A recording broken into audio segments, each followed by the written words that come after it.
Hello. Greetings again from Cape Town, from the where am I? I'm at the Van Riebeek Park in Frederick.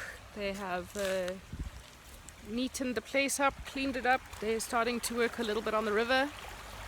Quality of the water, cleaning it up. Everybody's starting to pay attention to this little Sonic. Everybody's starting to pay attention to quality and the importance of our rivers. I want to talk a little bit today about money. I want to talk about being a creative practitioner and money. Not value.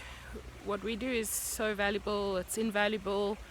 When we work with children, when we, as artists, pay it forward or, teach kids, the work we're doing is, you can't really put a price on it. But I want to talk about money, and I want to talk about an incident that happened to me not so long ago. If you're not from South Africa,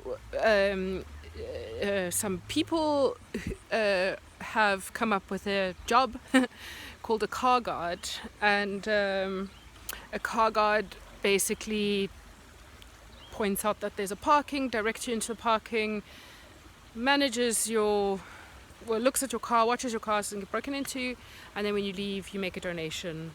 That's the long and the short of it. It's making a contribution, it's trickle down effect, it's giving people in a lower income bracket, they're activating themselves, and they're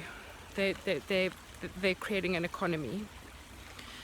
And the other day I intentionally park where I don't have to pay,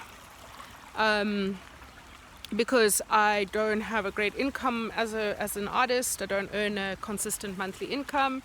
I'm reliant on funding and teaching, and then all the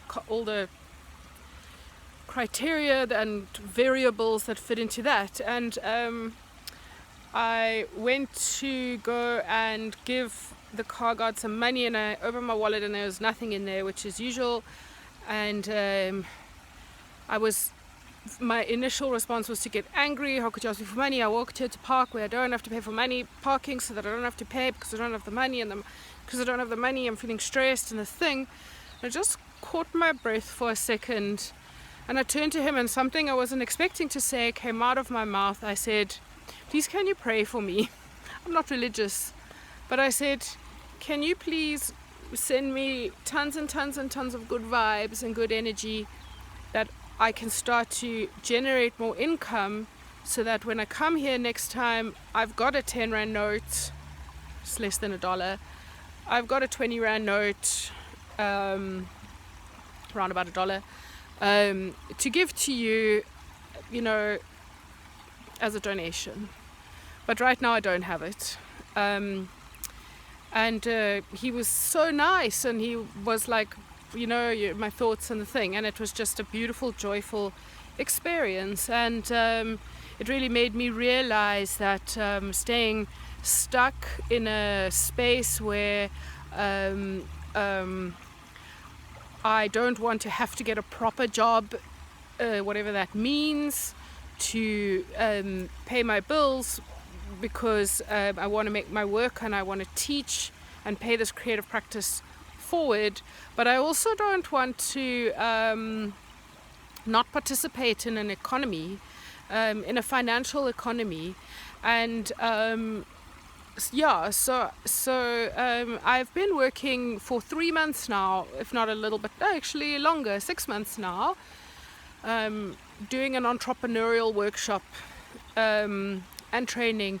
And I've been for a few years, in fact, following an incredible person called Vangile Makwakwa, who has a business called Wealthy Money, and she works on a lot of ancestral relationships to money and healing around money.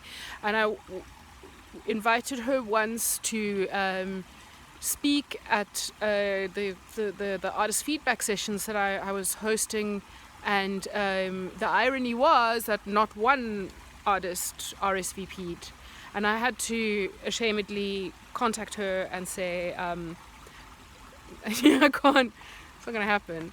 But I did share with her that I think that her work is activism, and I do think that that a conversation has to happen around value and around value systems, and particularly around how artists receive money. And when I say artists, I'm also talking about teachers, performers, humanities, in the humanities sector. I'll leave it there for now. I would love to hear your comments. My work that I'm doing this week for myself is to eradicate this idea that my job is not a proper job. This echo from the past that if I want to be an artist, how am I gonna survive? In fact, as a creative practitioner, I have an extraordinary skill which helps me to survive on absolutely bottom end of the economic spectrum, and I survive quite well.